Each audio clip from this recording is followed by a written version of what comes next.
সবার জন্য সুখবর, আসলে সেটা সুখবর না দুঃখের খবর, আপনারা ভিডিওটি কন্টিনিউ করুন। অবশ্যই ভিডিওটি না দেখে আপনারা স্কিপ করবেন না। আপনার আমার সকলের জন্য এই বিষয়টা জানা দরকার।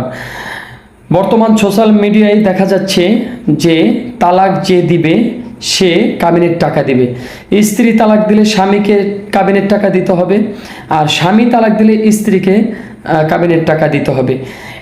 এটা থেকে আপনারা কি বুঝলেন?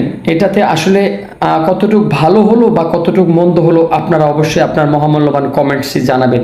তবে আমার মতে এটা অনেক ভালো হয়েছে, কারণ হচ্ছে যখন আপনি একজনের পক্ষে সেটা দেওয়া হয় তখন সেটা অনেকভাবে অত্যাচার, জুলুম এবং অনাচার করা হয় একজনের উপরে। যেমন একজন স্ত্রী একটা স্বামীকে অনেকভাবে অত্যাচারিত এবং অত্যাচার করে যদি তার কথা মতো বা